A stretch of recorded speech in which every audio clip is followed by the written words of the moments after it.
La Casa Blanca también criticó la ejecución de un hombre al que iban a matar con todas las de la ley, pero que se les fue. No llegó a ejercer la autoridad, la aplicación, porque ya hemos venido hablando de este asunto, ¿no? Le tenían que aplicar 2 o 3 sustancias y en la primera le sorprendió un ataque al corazón. Y entonces ni lo ejecutaron, él se adelantó y ahora cabe la duda de qué tipo de sustancias están empleando, porque antes no nos lo decían y ahora en Estados Unidos están exigiendo que les den una explicación de quiénes son los proveedores, qué efecto hacen, qué sustancias son, una aclaración, ¿no?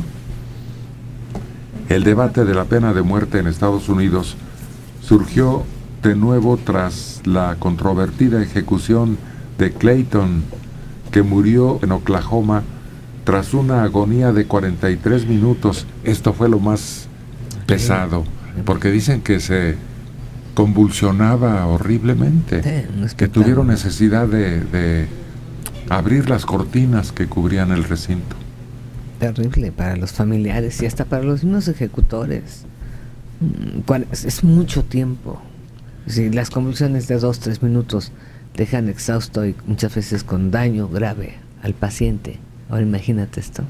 El largo y doloroso fallecimiento por el fracaso de la intravenosa generó indignación incluso en la Casa Blanca, que criticó la falta de humanidad en el procedimiento y llevó a la gobernadora de Oklahoma, Mary Fallin, a suspender las ejecuciones durante las próximas 2 semanas. Incluso ese mismo día se iban a realizar 2 ejecuciones. Y todos negros. Y el otro se salvó. O por lo menos se congeló la acción. Y quién sabe si de aquí en adelante pueda haber un cambio radical. Es cierto que tenemos una norma fundamental en este país en que incluso cuando la pena de muerte se justifica, debe cumplirse en forma humanitaria. Ahora sí. ¿Cómo va a resultar humanitaria la ejecución de un ser humano? Yo encuentro una contradicción aquí muy...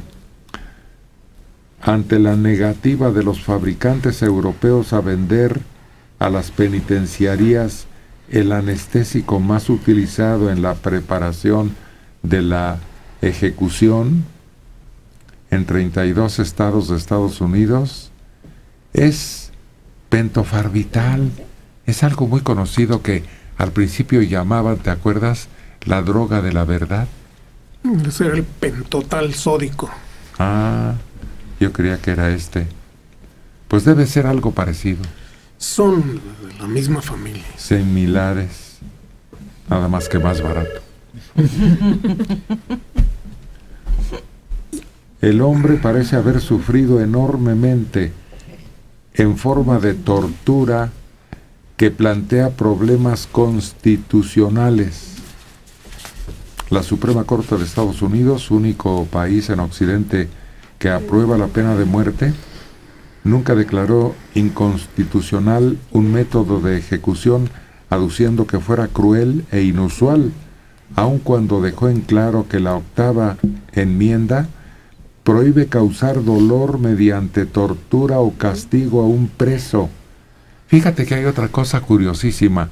Si el hombre se hubiera salvado, si hubiera reaccionado, ya no podrían haberle ejecutado.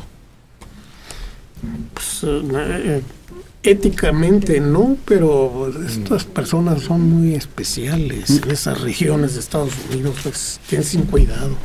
Pero es que es ley universal que si un hombre sentenciado a la pena de muerte es ejecutado y escapa vivo, automáticamente se le concede la libertad. Sí, por eso les ponían la esponjita para que se electrocutaran bien, porque los que no se electrocutaban bien la libraban, salían libres de plano, cumplían la condena, pero como no se pudo ejecutar, la libraban. Pero aquí todavía no se concluía la condena, nada más era el primer paso. Cumplen la pena a la hora que los quieren matar y la liberan. La sentencia la cumplen. Un 2 de mayo, hace 122 años, nació el Barón Rojo. ¿Snoopy? No, el auténtico Snoopy es ya solo un seguidor Un Es admirador. del ídolo, sí. Pero un adversario. No, es su Era némesis. su enemigo, porque Ok. le decía, maldito seas, Barón Rojo. Pero de todas maneras lo escogía a él, Claro. sí, el Barón Rojo, un piloto que consiguió derribar 80 aeroplanos enemigos durante la Primera Guerra Mundial antes de ser abatido. Respetado por sus enemigos, permitía escapar a sus víctimas malheridas. Tras perfeccionar su técnica, obtuvo su primera victoria aérea muy orgulloso y mandó que le hicieran una copita de plata con fecha y modelo del aparato derribado, y mantuvo esa costumbre hasta que la escasez de metales le impidió continuarla. Qué ego. Llevaba ya 40 aviones y él no tenía, según el reporte de su artesano, plata para las siguientes. Se hacían pasar Escuche su radio. inadvertidos según las órdenes de sus jefes, que pintaran los aviones camuflándolos. Y él dijo, no obedecía la orden de ocultarse, y por el contrario, porque le dijeron, use esa pintura que le enviamos. Y en vez de camuflar los aparatos, los pintó con colores muy brillantes. Sí, pues era el Barón Rojo, tenía un triplan, un color rojo, marca Fokker.